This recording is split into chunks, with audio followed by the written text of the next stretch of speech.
امبارح قريت ان احد الطلبه في لندن بيفكر انه يعمل مظاهره عشان يطالب بخفض المصروفات المدرسيه او الجامعيه، ففكروا ان هو يكون زي على شكل ميدان زي في ميدان التحرير، ويتجمعوا ويعملوا ثورتهم ضد المصروفات.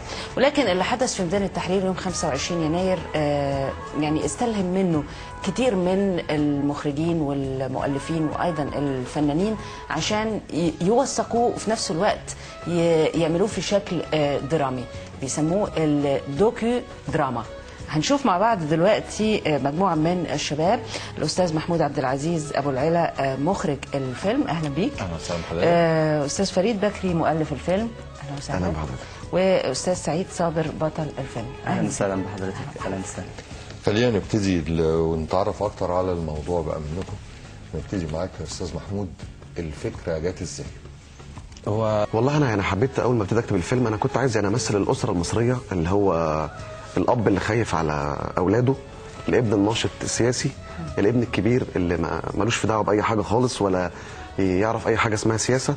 وحبيت امشي معاهم تدريجيا لغايه لما الابن الكبير يتاخد في امن الدوله ويتبهدل. من اثناء ما كنا في التظاهرات وكده اقترح علينا استاذ عبد الله صالح منتج العمل ان احنا نعمل فيلم عن الموضوع. طبعا لان الثوره كانت اتشافت في كل الاماكن، فحاولنا ان احنا نعمل جزء درامي يبقى شويه مغاير للحقيقه، بحيث ان احنا نضفي نوع من انواع يعني الاثاره او السخونه على الموضوع، ما يبقاش حاجه محفوظه وبتتكرر يعني. فطبعا هو كلم فريد وابتدى فريد يكتب.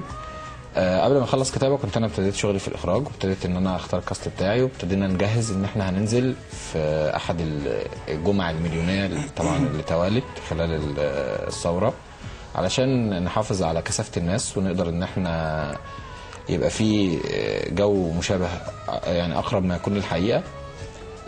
نزلنا وصورنا، ابتدينا بقى نصور في وسط المتظاهرين والحمد لله يعني. طب انت دخلت ازاي فيها سعيد؟ يعني برضو انت داخل في الموضوع عشان تعيش شخصيه لازم والشخصيه تحولت من كذا موقف، يعني دخلت فيها ازاي؟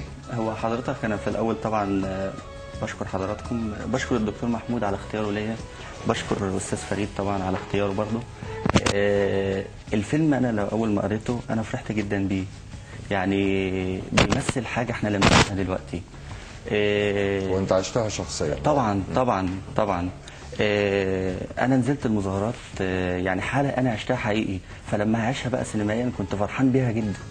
الدور بتاعي بيتكلم عن حد منطوي جدا، حد ملوش في اي حاجه، يعني اتخرجت من الجامعه قاعد في البيت، مفيش شغل مفيش اي حاجه، حال شباب مصر كلهم، الشباب كله على هذا الوضع يعني. بيتكلم بقى في ده اللي احنا شايفينه، ده مشهد من الفيلم وانتوا معايا. ده مشهد بيجمع الاستاذه هدى اللي هي عامله دور الام، والاستاذ حسام الام والاب، وواضح ان نقاش ساخن. الاب كان معارض ان هو اولاده ينزلوا والابن كان بيتاخر. انا مطيع جدا لوالدي فبسمع كلامه، فمش تعبه، اللي تعبه احمد بقى. هو احمد اللي ظهر ده دلوقتي. ده احمد اللي ظهر اللي هو الابن الناشط سياسيا. طيب ايه الصعوبات اللي واجهتك وانت بتمثل الدور ده؟ هو طبعا اكتر صعوبه واجهتني هو المشهد بتاع الموت، مشهد التصوير في الميدان. مشاهد الميدان كلها كانت دي اصعب مشاهد في الفيلم كله، اما باقي المشاهد كلها كانت داخلي في حاجه سهله يعني بالنسبه لاي ممثل يعني. اما مشاهد الموت هي دي اكتر مشاهد تعبنا فيها بصراحه يعني.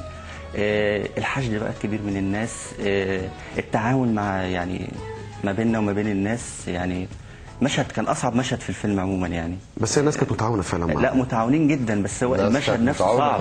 المشهد اصله يعني جايز، انما المخرج اللي كان يعني بيحاول يركب بقى الحركه بتاعت الطاقم العمل الفريق بتاعك كله. تمام. يعني سيطرت عليه ازاي وحركت وسط المجاميع، وسط الناس؟ انت دخلت وسط الناس فعلا في تجمع يوم جمعه وزحمه شديده جدا. تمام. عرفت تتحرك ازاي؟ واحنا كنا لنا اسلوب شويه في التعامل في الموضوع ده، ان احنا يعني الناس قدرنا نقنعهم. كنا بنتغاضى عن الاخطاء اللي هم بيعملوها طبعا لان هم مش سينمائيين، بس كنا لما بنطلب منهم ان هم يعيدوا كانوا بيعيدوا. وكان ما بين كل لقطه والتانيه لازم المتظاهرين العاديين او الناس العاديين المتواجدين متواجدين معانا، حتى يعني كنا بنحافظ على الراكورات بتاعتنا عن طريقهم. انت كنت موجود هنا يبقى اقف هنا، انت كنت موجود الناحيه الثانيه خليك واقف الناحيه الثانيه. كنا برضو بنعمل ما بين كل لقطه والثانيه لازم نقف دقيقه كده نقول ارفع راسك فوق انت مصري، كل الكاست بكل الناس اللي حوالينا، بحيث ان احنا نخرج منهم شحنه التوتر اللي كانت موجوده في الفيلم على حسب النص اللي كان مكتوب، بحيث ان احنا نمتص توترهم ونقدر ان احنا نكمل بعد كده. احنا عايزين نعمل حاجه نوثقها للتاريخ كله ونطلع الشحنه اللي كانت جوانا برضو في حاجه زي كده. انا اتمنى ان الشحنه ما تكونش طلعت كلها يعني. لا لسه فاضل جوه. لا فاضل لسه لسه فاضل ان شاء الله لسه فاضل يعني. باذن الله. هرجع لك يا سعيد، انت طبعا يعني عشت الموضوع، عشته كفيلم وعشته كواقع وعشته في الميدان، وانتوا الثلاثه الحقيقه عشتوه. خلاص خلصت علاقتكم بالموضوع على كده؟ هتطلعوا افلام بس، ولا قناعاتكم ملياكوا جوه لدرجه ان انتوا ممكن تشاركوا في السياسه بعد كده، تشاركوا في الحراك الحقيقي اللي في المجتمع، تروحوا انتخابات وترشحوا ناس وتنضموا لاحزاب سياسيه؟ هل الكلام ده موجود جواكم، ولا عديتوا على الموضوع كسينمائيين فقط ولكم رؤيه؟ لا طبعا، لا ما عدناش كسينمائيين وفقط على كده. هو طبعا لازم الكل يشارك بقى في اللي جاي. مصر قبل 25 يناير حاجه، وبعد 25 يناير حاجه تانية خالص. يعني هكلم حضرتك عن موقف شخصي ليا. انا عمري ما تخيلت ان انا انزل من بيتي وانتخب حد، استحاله.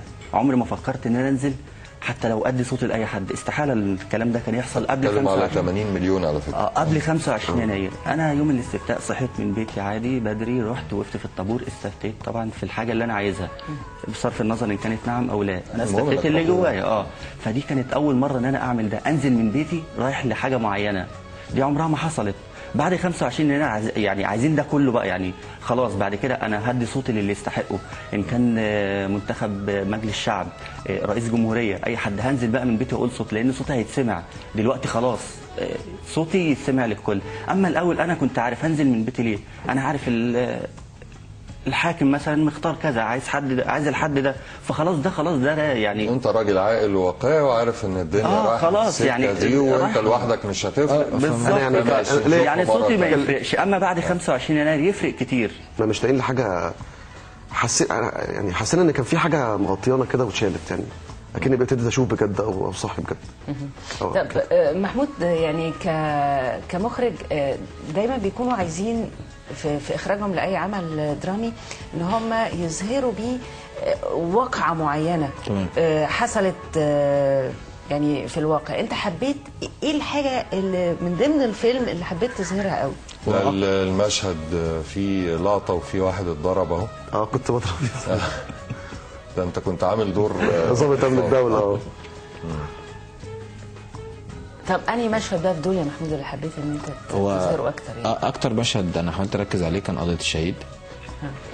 خد مني عنايه جامده بالتفاصيل. هو في نهايه الفيلم هو المضمون الاساسي فيه. حتى عمدت فيه كمان للرمزيه شويه، بحيث ان هو الشهيد بعد ما مات اتغطى بعلم مصر، والكاميرا قربت من النسر اللي على العلم، وبعد كده اللقطه بتتحول ليمامه ميته على الارض، فكاسقاط ان اليمامه ماتت عشان تصحي النسر اللي موجود في العالم، او الشهيد مات عشان يصحي مصر. اعتقد ان مصر صحيت ومش هتنام تاني. ده بنشكركم ربنا يخليك على مجهودكم الجميل، ونتمنى ان كل الناس تشوف الفيلم الحقيقه وتستفيد منه، وانتوا كمان ما تكسلوش بقى بعد كده. لا ان شاء الله باذن الله، شغل كتير وعايزين مشاركه فاعله في الحياه السياسيه. خشوا زي ما قال سعيد، يعني روح ادي واجبك، روح اعمل دورك، شارك، انضم لاي حزب، بس يبقى لك تواجد. تمام، هيبقى الواحد هيأدي واجبه ويبقى عارف انه هيفرق. اشكركم يا جماعه جدا، ونتمنى لكم التوفيق في كل العمل اللي جاي ان شاء الله. شكرا. اذا مشاهدين صباح الخير ما زال مستمر معاكم حتى العاشره ان شاء الله. فقراتنا اللي جايه كتير، وهنخش في التقرير حالا ان شاء الله.